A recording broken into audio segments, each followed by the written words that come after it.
All right, everybody, welcome to Class 301. Excited you're here, and you made it. Like, you made it to 301. Impressive. So go to your booklets if you would, and I want to just dive right in. I want to talk to you today about leadership. Let me ask you a question on the front end. What do Jesus Christ, Hitler, JFK, Martin Luther King, and Brad Bramlett have in common? You might go, what? That's quite a variety.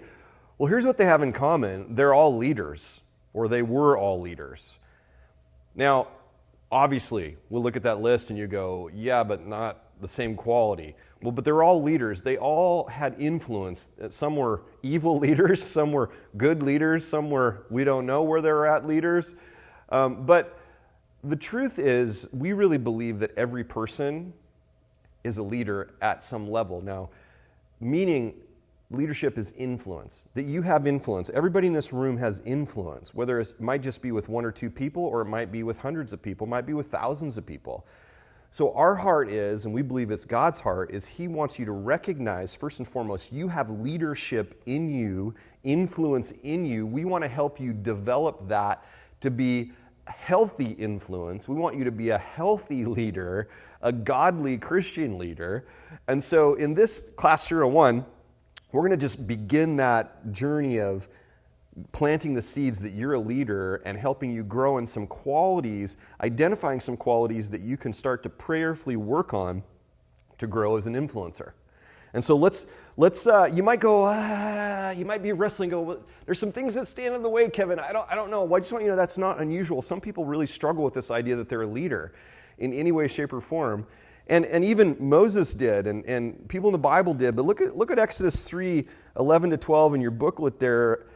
And I want you to take a second and just read that. Just read it to yourself. Just take a second. And what I want to do is highlight some things that Moses was struggling with. There's 4 things underneath that scripture. And hopefully you had enough time to read it. I know I'm kind of doing this quickly, but I noticed that there's a lid that could stand in the way called insecurity. It's this, I don't know if I can do it. Or it might be fear. Number 2 might be fear. It might be just this sense of inadequacy. Well, you don't know my weaknesses. You don't know, Kevin. I just want you to know you're a human, and I'm a human, and we have weaknesses, and it's normal to even occasionally be fearful or insecurities, but to acknowledge them, to recognize them is so key. And to say faith is the opposite of fear. Faith is that decision to go, I might be afraid, but I'm going to trust God more than my fear. And so you step out into something that God's called you to, and it's a beautiful thing. And then that 4th one is just a sense of reluctance. You might just go, I don't know, Kevin. But I tell you what, you won't know what's in you until you put a demand on it. And so I understand reluctance, but I want to encourage you. We're here to help nudge you along and grow as a leader. And so look at 1 Peter 2:9 there. It says, but you're a chosen generation, a royal priesthood, a holy nation, His own special people, that you may proclaim the praises of Him who called you out of darkness into His marvelous light. 1 Peter 2:9. I love that. So our purpose as leaders is to serve and to glorify God. I mean, we're not talking about being a dictator. We're talking about the kind of leadership that Jesus did, which was servant leadership, where we're not saying top down, we're going to just start telling people what to do, barking orders at people. No. Healthy, quality, godly leadership is servant leadership, where you come alongside people and you lift them up and you help them grow into all that God's called them to be and do. So what qualifies a leader?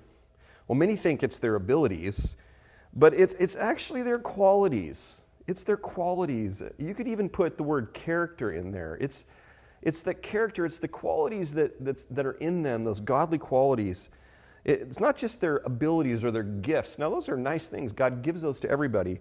But really what matters is the qualities, the gifts, the character, rather. And so you make an impact by the qualities that become a part of your life over time. And many of those are good. And sometimes there's some things we got to say, God, work this out of me. This is a part of my life, but I don't want it to be. And so in the next couple pages, I want to give you some qualities of leaders that we have identified that are so essential, we believe, to healthy leadership. And we believe that healthy leaders reproduce healthy leaders. So we don't want you to just be a leader. We want you to be a healthy leader, a godly leader, and that godly leaders actually reproduce godly leaders. So if you're healthy, healthy things grow. And if you're growing, you're going to reproduce, and you're going to reproduce other healthy leaders, which then helps us fulfill the Great Commission. And so what I want you to do right now is I'm going to have your growth track facilitator, I'm going to have her push pause in a minute, and I want you to discuss at your tables what you think are some qualities of healthy leaders that you think would be good. If you're a healthy leader, what would be those qualities? And so to frame that for a second, this word culture, I just want you to write the word culture down someplace at the bottom of your page. And I define culture as this. Culture is the soup you're swimming in.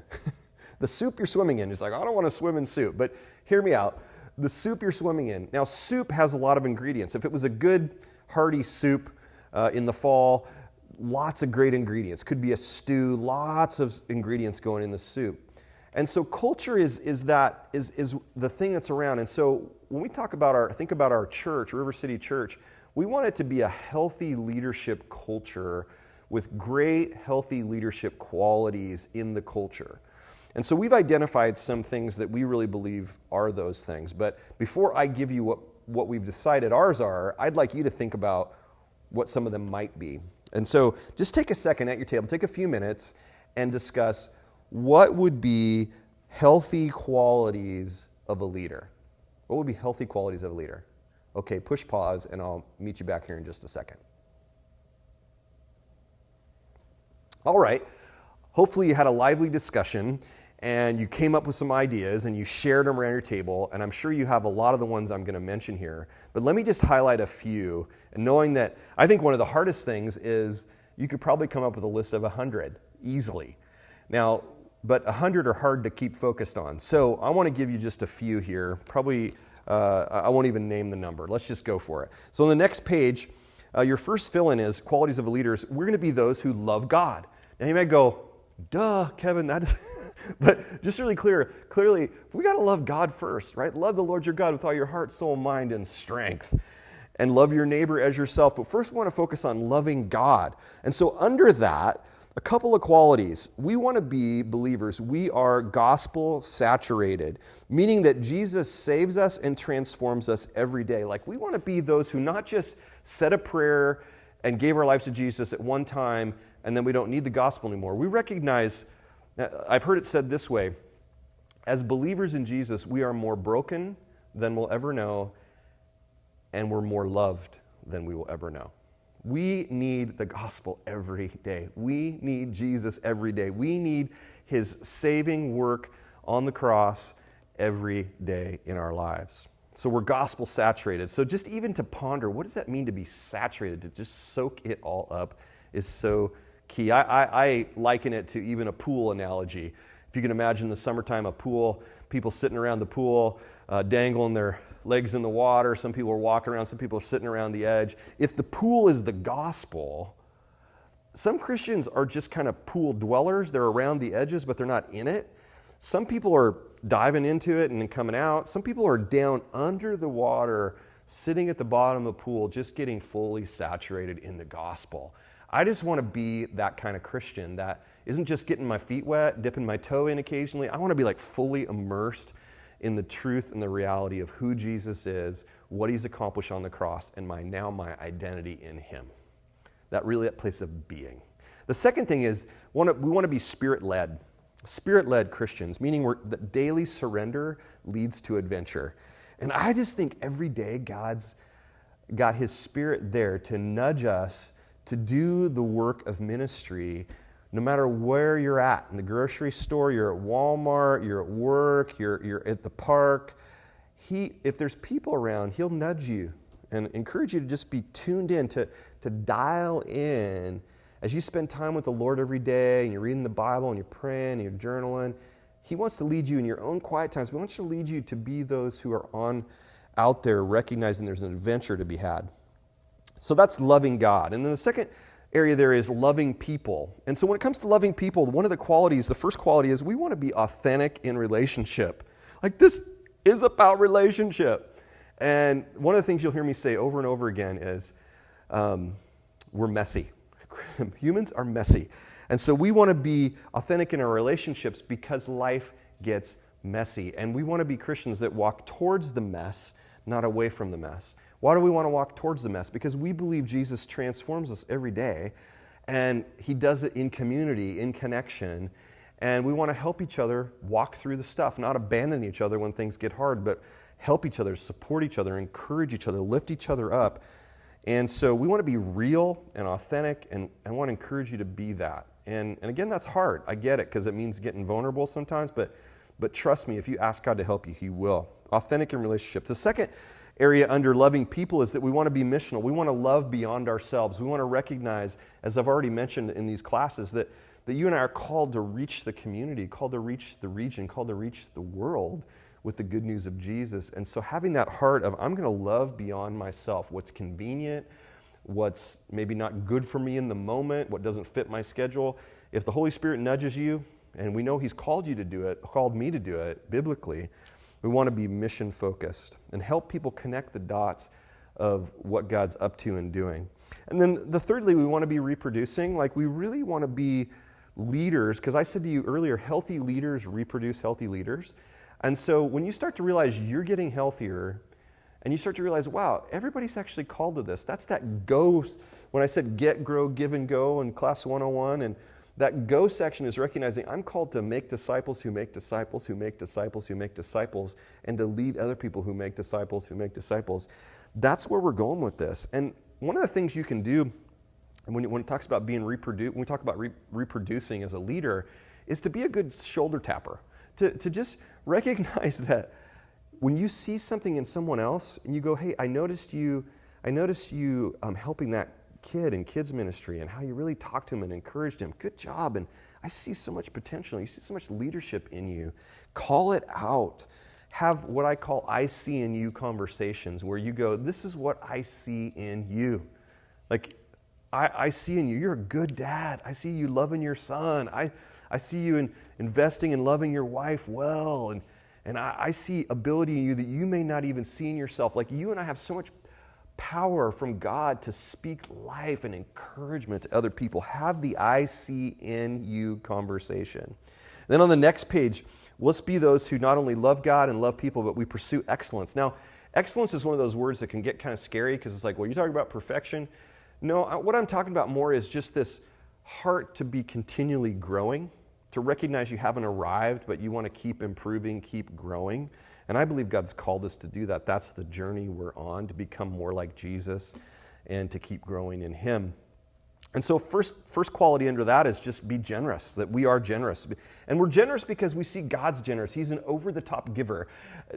The biggest evidence of that is Jesus. He gave his son, and Jesus freely gave his life for you and I. He is an over-the-top generous giver. And then be adaptable. Like, we want to be flexible and changing, and recognizing that, methods change, but the mission doesn't. I mean, the methods will change, but the mission doesn't. And we're in a culture that's always shifting and changing, so the truth doesn't change, but the vehicles to get the truth to the people may change. And so if I've learned anything in the last 51 years of my life, I've learned change is always happening. And I can either get on board with what God's doing, or I can fight it. But it just doesn't do any good to fight it. So just say, hey, God, I'm open to adapting and changing as long as you're in on it. And we want to be leaders who do that, who change. So we're generous, we're changing, we're adaptable. And just know that you can choose a godly attitude. That's the next fill in there. That attitude is a choice. It's your position. You're choosing to position yourself. And so attitude's a big deal. And I love, probably one of my favorite qualities of leaders here is that we're fun. We are fun. Now, some of you are more naturally fun than others, and some of you love fun more than others. I like fun. I don't ever feel like I'm having enough fun. I always want to have more. But I like the line underneath that, celebrate and laugh more every day. What I find in my own life is that it's just so easy to take this life serious, which you should. But as your responsibilities grow, if you're young and you get married and then you have kids and then work and bills and they just grow as the responsibilities grow. And man, you can get so serious. And it's good to take certain things serious, but maybe not take yourself too serious. Like take the mission serious, but don't take yourself too serious. And so I just want to encourage you. I think God created laughter and celebration on purpose because we need that release. We need that ability to just laugh at ourselves and laugh it off and say, yeah, we didn't do it perfect. We're going to keep going. That was hilarious. Let's giggle about that, And I just think we need to take time to celebrate. You see it in the Bible. They had feasts, they had festivals, they gathered together, they had great big parties. There's a reason God put it in there. And so in the Bible. So having some fun. So I think just two positive qualities under that: be enjoyable and be positive. One of the things I like to say to people, a question I ask a lot is, what are you celebrating? And it's a good question because it's really easy to focus on what's not going well. But when you actually focus on, what is going well and what am I celebrating? It's a question that usually sets people back a little bit and they go, good question, I need to think about that. But once you actually think about it and you come up with one or two things, you go, you know what, I'm celebrating this and this. I'm celebrating that I was able to, even if you have to go, I woke up this morning and I breathed. Well, that's pretty basic, but but if there's something else, it's amazing what you can find. And that gratitude, we know from Philippians 4, it's amazing when you're grateful and you start celebrating what God's been doing, how things that you're anxious about or worried about start to kind of diminish and fade into the background. And you start to go, God, this is the truth. You're still on the throne, you're still doing things. And there's hard things going on, yes, but I can trust you with those. I don't have to lean on my own understanding. I can trust you. And so be positive, be enjoyable, be fun. Like just ask God to help you with this. And then the last quality that is sort of funny but really serious too is that we want to be those people who are fat. Now, you may look at me and go, what do you mean? It's the acronym FAT, like F-A-T, but it stands for something. It stands for faithful, available, and teachable. We want to be Christians that are faithful, that we want to be leaders that are faithful, that we line up with our word. If we say we'll do it, we'll do it. And if we blow it or miss it, that we'll ask for forgiveness. And we want to be available. We want to be available for people who are struggling. We want to leave margin in our lives so that we can do what God's called us to do. And we want to be teachable. We don't want to act like we know it all the time. And we want to have a humble spirit that's teachable, that says, I can always learn something from someone or something around me all the time. And those qualities, I tell you what, in my years of ministry, those qualities, faithfulness, availability, and teachability, far outrank any incredible gifting in people. I've met some really gifted people that the qualities in their lives, their character was sketchy, but they're gifted. They were amazing musicians, or they're amazing artists, or they're amazing communicators. But if they won't show up, if they won't be faithful, if they're, especially the teachable one, if they're not teachable, it's just really hard to see that go anywhere. And it's always my prayer, God, help them to grow in these three things: faithfulness, availability, and teachability. And so you get to the end. Those are the qualities, really simplistically, those are the qualities that we're talking about today that are so key, like key things for leaders. And so I want you to just chew on that. I want you to think about that. As a matter of fact, pause the video one more time, and as a group around your table, or get with one or two other people, and just say which quality really stands out to you. Which one would you say, I actually think that's the one I want to really work on? But just take a second, and I'll let your facilitator run that for you. So pause that, and then come back, and I'll wrap it up. All right, hopefully you had some time to really kind of chew on that, think about it, talk about which quality really hit you today. And even maybe for you in this class, it was just the idea that you're a leader, you're an influencer. Well, if that was the seed that happened today, then that's awesome, because we really believe that's true. We see leadership in you. We see that you're an influencer, and we believe it, and we want to call it out more and more, and we want to help you grow in it. So to wrap this class up, at the bottom of your page there, look, it says, how does all this apply to the RCC Serve? Well, first of all, just really considering your design and prayerfully finding a place to serve. Again, getting on a team or serving in a bridge ministry. Respond to the communication and serve requests. What we're talking about there is just, we use a software called CCB, Community Church Builder, and it is our information and communication database. And it takes a little while to learn it, but it's really helpful as far as which team you're serving on, and it helps us via text and email to communicate with each other. Everybody's busy, everybody's got a lot going on, so it's really helpful when you respond to those. And we want to challenge you to practice Serve One, Attend One. We're doing currently 3 services right now, and we want to encourage you to attend a service and then serve a service. That would be awesome. But some of you are going to serve once a month. Some of you are going to serve every week. It just depends on what your availability is.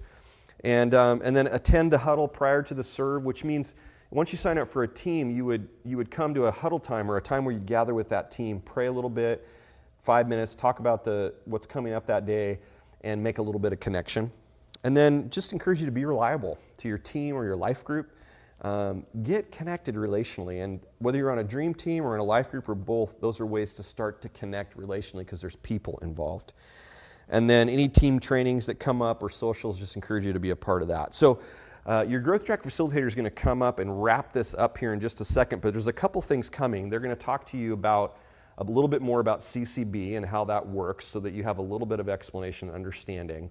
But we are always here to help you with that, to grow in that. So don't be intimidated by it. And then the other thing is the honor code. And you'll see in the next couple pages our honor code, which is really a statement about, as leaders, with God's grace, we're going to commit to living this kind of a godly lifestyle. We're not asking for perfection. It can't happen. By God's grace.